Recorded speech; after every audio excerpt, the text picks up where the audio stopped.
दिल्लीत केंद्रीय मंत्रिमंडळ विस्ताराची चर्चा आता रंगलेली आहे। येत्या आठवड्यातच मंत्रिमंडळ विस्तार होणार असल्याची सुद्धा माहिती सूत्रांनी दिली आहे। भाजपची नवी राष्ट्रीय कार्यकारिणी नुकतीच जाहीर करण्यात आली आणि या कार्यकारिणीतील यादीमुळे उलट-सुलट चर्चा रंगल्यात। या यादीत केंद्रीय मंत्री पियुष गोयल यांना भाजपच्या कोषाध्यक्ष पदाची जबाबदारी देण्यात आली आहे। त्यामुळे आता एक व्यक्ती एक पद या सूत्रांनुसार पियुष गोयल यांच्याकडे असलेल्या मंत्रिपदाचं काय होणार याकडे लक्ष लागलंय। गोयल यांचं वाणिज्य मंत्रालय खातं काढून घेणार का याबाबत राजकीय वर्तुळात चर्चा सुरू झाल्यात। याशिवाय दिल्लीतील विद्यार्थी आंदोलनानंतर पायउतार झालेल्या धर्मेंद्र प्रधान यांचंही केंद्रीय मंत्रिमंडळात कमबॅक होणार अशी चर्चा सुरू झालेली आहे। याच संदर्भात राजकीय विश्लेषक रविकिरण देशमुख यांनी झी24 तासशी संवाद साधताना काय प्रतिक्रिया दिलेली आहे पाहूया।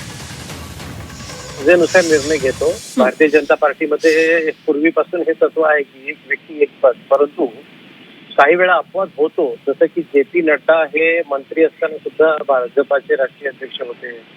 महाराष्ट्रात चंद्रशेखर बावनकुळे आंध्र प्रदेशचे अध्यक्ष होते। मंत्री झाले तरी काही दिवस त्यांनी काम पाहिलं, तर पक्षाची जशी गरज असेल तसा निर्णय होतो। त्यामुळे पियुष गोयल आज जरी आपल्याला वाटत असलं की मंत्री असताना कोषाध्यक्ष झाले तरी काही हा पदभार त्यांच्याकडे काही दिवस कायम ठेवला जाऊ शकतो। त्यामुळं अगदीच त्यांना लगेच काही मंत्रिमंडळातून मुक्त केलं जाईल जबाबदारीतून असं काही नाही। पक्षाची गरज, सरकारची गरज या दोन गोष्टी फार महत्वाच्या आहेत। आणि पियुष गोयलांचा पूर्वी इतिहास असा आहे की ते स्वतः पक्षाचे खजिनदार होते। याच्या आधी त्यांचे वडील खजिनदार पक्षाचा, त्याच्यामुळं मला वाटतं की कदाचित काही काळ ही जबाबदारी दोन्ही जबाबदारी त्यांच्याकडे राहते।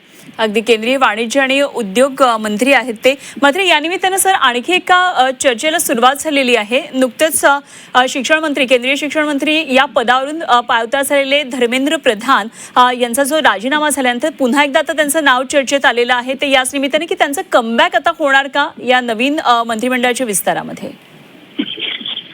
पक्षाची गरज आणि एकूणच ज्या राज्यातून ते येतात तर त्या राज्यातला मतदार हा एक महत्वाचा घटक असतो। राजकारणामध्ये कुठलीही शक्यता नाकारली जात नाही। आणि जर पक्षाला असं वाटत असेल की धर्मेंद्र प्रधान हे व्यक्तिशः नीट परीक्षा प्रकरणी झालेल्या गोंधळाला जबाबदार नव्हते, परंतु मागणी होती की त्यांना त्या पदावरून हटवावं, तर कदाचित धर्मेंद्र प्रधान कमबॅक करतील